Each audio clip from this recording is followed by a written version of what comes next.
Think about your absolute favorite comfort food for a second. Oh, man. Right. Yeah. That dish that just instantly makes you feel good, it warms you up, it feels totally effortless to eat, and it just always, always hits the spot. Yeah, the mac and cheese or whatever it is for you. Exactly. But then imagine you actually walk into the kitchen, you look at the recipe for that exact dish, and you suddenly realize, wait a minute, this requires the technical precision, the years of study, and the exactitude of a Michelin-starred master chef. It's a wonderful, almost dizzying paradox, really, because the end result feels incredibly accessible, almost simple to the person enjoying it. Right. But the underlying architecture making it possible, it's staggeringly complex. It is. And that culinary paradox is exactly what we are serving up for you today, but, in musical form. Welcome to a brand new deep dive. Glad to be here. Today, our mission is to explore the life, the enduring legacy, and what is so often described as the bird-like virtuosity of Julian Cannonball Adderley. A true legend. Yeah, he was a legendary alto saxophonist who lived from 1928 to 1975, and he managed to take some of the most highly complex harmonic music on the planet and just make it sound completely effortlessly joyful. It really is a rare feat in any discipline. I mean, let alone jazz. But before we go any further, we should probably define that phrase you just used. The bird-like virtuosity. Yeah, exactly. When music historians talk about bird-like virtuosity, they are directly referring to Charlie Bird Parker. Right, of course. And Charlie Parker was the undisputed king of the alto saxophone. He was the pioneer of bebop, someone who played with such blistering speed and harmonic complexity that he basically rewrote the rules of jazz overnight. So it's not a light comparison. Oh, not at all. So to be compared to Bird is the highest possible praise for an alto player. It means you have absolute flawless command of your instrument. Right. And in a genre like jazz, which is so often perceived by the public as, highly intellectual, or let's be honest, sometimes deeply intimidating to the casual listener. Oh, very intimidating. Yeah, Adderley took that Charlie Parker level of virtuosity and forged a style that was distinctly joyous and accessible. He really did. He took styles like hard bop and soul jazz and turned them into a cultural movement that everyone, regardless of their musical background, could just immediately feel in their bones. And understanding how he built that bridge is really the key to understanding his genius. Yeah. Because he didn't dilute the intellectual side of jazz to make it popular. Yeah. He elevated the everyday sounds of the gospel church and the blues club by applying this rigorous jazz framework to them. Okay, let's unpack this, because you don't just wake up one morning playing the alto saxophone with that kind of mastery. Definitely not. We've got our sources laid out on the table today. We're looking through detailed biographical records, Wikipedia timelines and Capitol Records label profiles that highlight his global tours and classic albums. And they all show that Adderley was a composer, a band leader, and a really dedicated educator. But the narrative really starts down in Tampa, Florida. He was born there in 1928.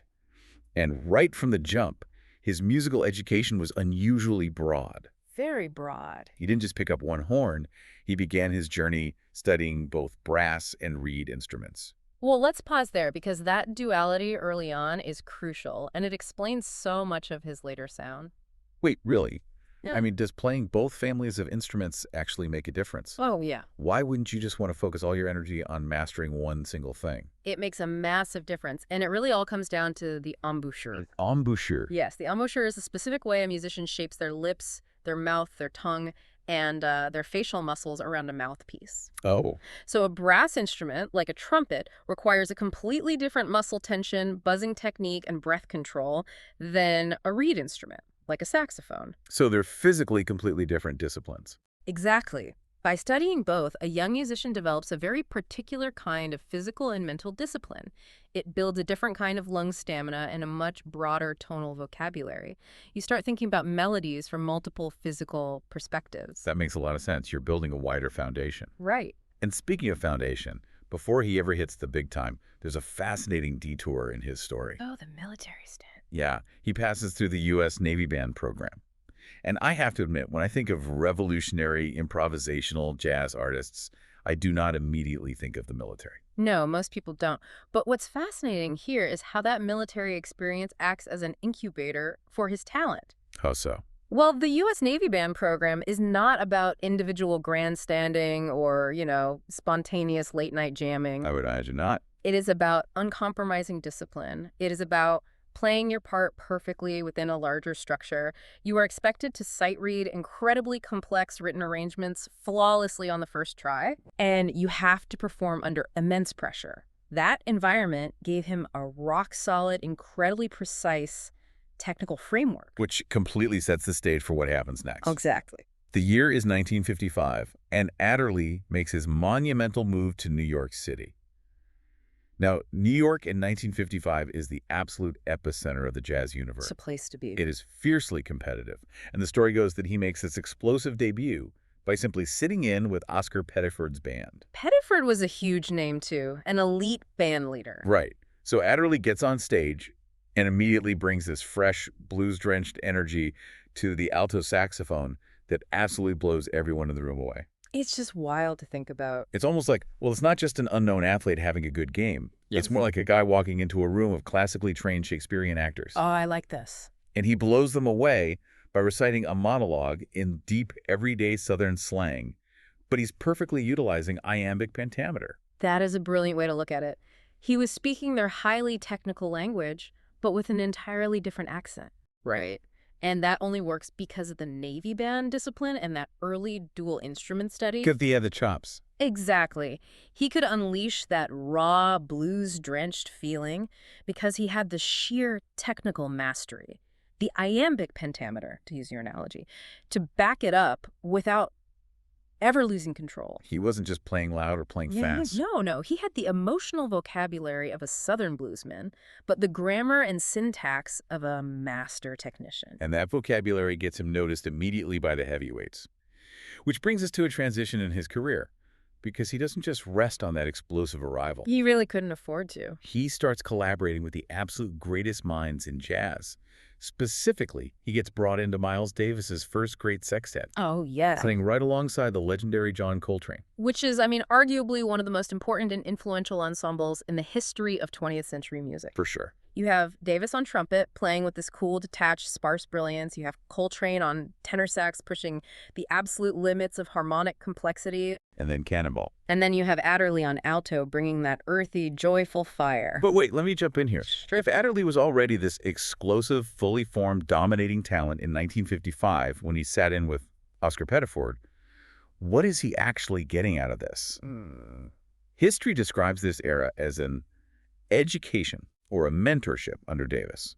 But Davis was notoriously intense, incredibly focused on a very specific, cool sound. Very true. So didn't stepping into that strict environment risk watering down Adderley's joyous, accessible style? I mean, why fix what isn't broken? It's a great question, and it's a very natural assumption to make, but it fundamentally misunderstands what Davis was exploring at that exact moment in history and what Adderley was absorbing. Okay, correct me then. This wasn't about Davis forcing Adderley to play exactly like him or telling him to quiet down.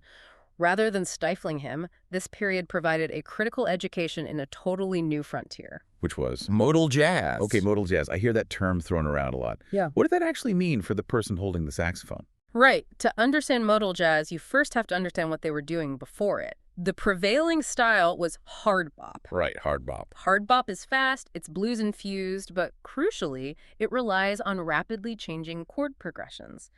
As an improviser, playing hard bop is like running a high-speed obstacle course. Dodging and weaving. Exactly. You have to constantly shift your notes to fit the new chord that the piano player just hit every 2 seconds. It's thrilling, but it's very dense. Okay, so you're navigating a maze. Exactly. Modal jazz tears down the walls of the maze. Instead of rapidly changing chords, the band might sit on one single scale, a mode for 8, 16, or even 32 measures. Like that sounds easier. You'd think so, but it's actually terrifying for a lot of musicians. Really? Yeah, suddenly you don't have the obstacle course telling you where to turn. You have a massive, wide-open landscape. It's highly abstract. You have to rely entirely on your own melodic invention to keep things interesting because the chords aren't doing the work for you anymore. Ah, I see. So how does Cannonball fit into that open landscape? Well, the true genius of Adderley, what really cemented his status as a titan, was his ability to absorb these highly abstract, intellectual, modal concepts and still absolutely retain his signature joyousness. He filled the space. Yes. He took the massive, sometimes intimidating spaciousness of modal jazz and filled it with his blues-drenched warmth. So he didn't lose his edge, he just learned how to apply it in a much larger room. Precisely. He didn't water down his style, he gave it a more sophisticated framework. He learned how to make complex, cutting-edge jazz feel totally accessible. And the recordings from this era are just legendary. Unbelievable. You hear the peak of this synthesis on two massive records. First, his 1958 masterpiece, Something Else, which wove his hard bop style with direct contributions from Miles Davis. A phenomenal album. And of course, his pivotal role in the legendary 1959 collaborative project, Kind of Blue. Right, an all-star cast that resulted in the best-selling jazz album of all time. Exactly. Okay, so he's reached the intellectual mountaintop. He's recorded the best-selling jazz album ever. But here is where the story pivots again. It does. Because once you've mastered the intense intellectual peaks of Miles Davis's modal jazz, how do you make sure you don't lose the everyday listener? That's the challenge. Armed with this education, Adderley steps out to become a powerhouse band leader in his own right. Here's where it gets really interesting. Right. Because he creates a synergy that essentially defines an entirely new genre. Yes, this is the era of the legendary soul jazz quintets. He realizes he needs a specific kind of ensemble to bridge the gap between high art jazz and the people. So who does he even recruit to build a brand new sound like that? He forms what becomes known as his core band. Core band. Right. He brings in his own brother, Nat Adderley, on the cornet.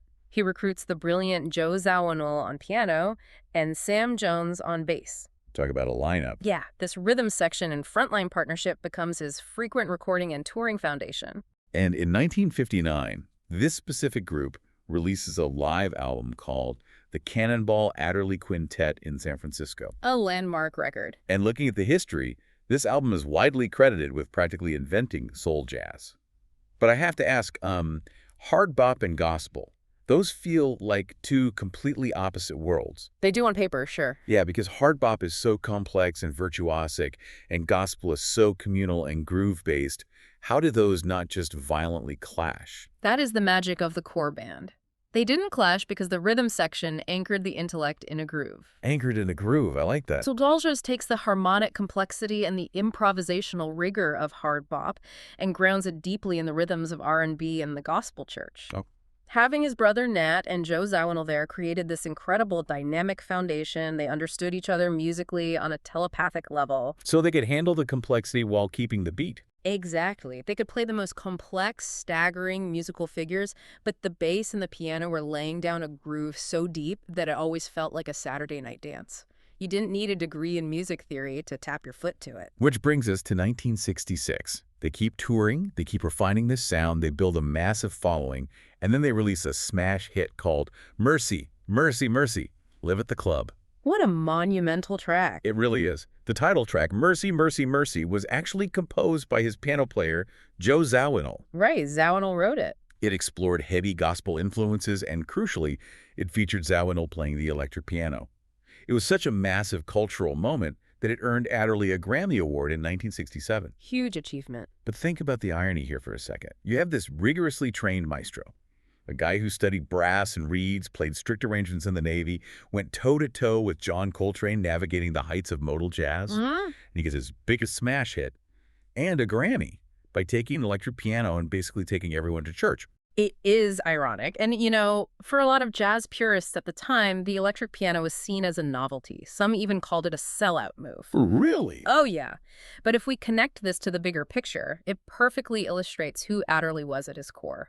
How so? This wasn't a departure from jazz. It was a return to the roots of the music. Yeah. By blending his hard bop foundation with the electric piano and those deep, undeniable soul influences, he wasn't dumbing anything down. He was elevating the music into a massive cultural phenomenon. And for you listening, if you pull up Mercy, Mercy, Mercy right now on your phone, you won't hear a dusty jazz relic. Definitely not. You will hear the direct ancestor of modern R&B. You'll hear the foundation of countless hip-hop samples. You can hear the entire lineage of modern popular music in that one groove. Yes, he made it resonate with massive mainstream audiences because it felt familiar. It felt like a community gathering, but it was being executed with that bird-like virtuosity we talked about at the very beginning. It was the Michelin star chef serving you the absolute best bowl of chili you've ever had in your life. That's the perfect analogy. So he wins a Grammy in 1967.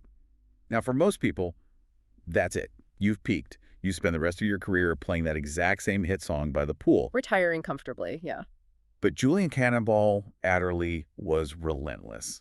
He immediately started pushing the boundaries again. His career is deeply characterized by a massive compositional ambition. He simply refused to be put in a box. He really did. He expands into orchestral and studio production realms. He starts working alongside heavyweights like Quincy Jones and David Axelrod. Talk about heavyweights. Right. This puts him right at the forefront of the crossover jazz scene, blending jazz with lush studio production. But he's not just expanding the instrumentation, he's expanding the geography of the sound itself. Yes, the global influences. It's just bringing global influences into his expanded sextet lineups, working heavily with collaborators like Yusef Lateef and Charles Lloyd. And that shift changes the fundamental texture of his music. How so? I mean, what does it actually sound like when a blues-drenched saxophonist starts playing with global influences? Well, adding musicians like Lateef and Lloyd meant bringing entirely new tools into the studio. You're suddenly hearing different woodwinds, global percussion instruments, and scales from entirely outside the Western tradition. That's quite a shift. It is. You hear this incredible expansion on records like the 1968 album Accent on Africa. It's a majestic, orchestral-leaning record that dives deep into exploring African rhythms. And rhythmically, that has to change how he improvises, right? Completely. African polyrhythms aren't just a simple 4/4 marching beat. They are interlocking cyclical grooves. The rhythm section isn't just keeping time, they are weaving a complex web. Wow. So for Adderley to float his alto saxophone over that web required an entirely new level of rhythmic sophistication. It's a very long way from a small, sweaty jazz club in New York, yet he still retains his undeniable fingerprint. And then he jumps into an entirely new decade and makes an even bigger leap. The 70s. In the 1970s, he makes his electric leap. He fully embraces electric instruments and the burgeoning jazz fusion movement on albums like The Black Messiah. Such a cool era. So I have to ask you, when a hard-bop purist, a guy who made his name playing acoustic alto saxophone, starts playing with sweeping African orchestral rhythms and then dives headfirst into 1970s electric fusion with synthesizers and heavy bass lines. Yeah. Does he lose his original identity? Does the Cannonball get lost in all that production? I love this question because the answer is entirely counterintuitive. He doesn't lose his identity at all. No. In fact, his identity was his collaborative spirit. Most musicians find a lane, they find a sound that pays the bills, and they stay in it defensively. Sure, they protect the brand. Exactly. But Adderley perfectly wove his core blues sound through radically different landscapes. Whether he was playing acoustic soul jazz in San Francisco, blowing gracefully over an orchestra, playing African polyrhythms, or plugging into the heavy electric fusion of the Black Messiah, you knew it was him within 3 notes. That's amazing. He didn't lose his identity. He proved that his identity was strong enough to survive and thrive in literally any musical environment. He was always the bridge. That is such a powerful takeaway. And for you listening, whether you are a programmer, a writer, a teacher, or just someone trying to get better at what you do every day, Adderley's life is so incredibly relevant. Truly. He proves that being a rigorous, highly trained expert does not mean you have to be cold, detached, or unapproachable. True mastery, as Cannonball Adderley showed the world, is taking complex, deeply intellectual information and making it feel like a joyous celebration. Absolutely. He took the Michelin star recipe, he did all the agonizingly hard work in the kitchen, and he served it up like your favorite comfort food, making absolutely everyone feel welcome at the table. And, this raises an important question, a really fascinating final thought to consider. What's that? We know from the historical record that Adderley was deeply dedicated to educational outreach right alongside his performance career. He frequently spoke at schools and colleges. So what if his ultimate legacy wasn't just playing the saxophone brilliantly? What if he was actively using his deeply accessible, Grammy-winning soul jazz as a Trojan horse to educate the masses on the complexities of music? Oh, wow. Perhaps his real virtuosity was his unparalleled ability to be a master teacher, cleverly hidden in the guise of a pop chart-topping entertainer. A Trojan horse of joy and groove. What a perfect way to look at it. Yeah. Well, that is all the time we have for today's deep dive into the extraordinary life, music, and legacy of Julian Cannonball Adderley. It's been great. Thank you so much for joining us, for listening, and for diving into the mechanics of the music with us. We'll catch you on the next one. But until then, the next time you hear a piece of music or taste a meal that feels completely effortless, warm, and purely joyful, Just remember the immense unseen mastery and discipline it takes to make it feel exactly that way.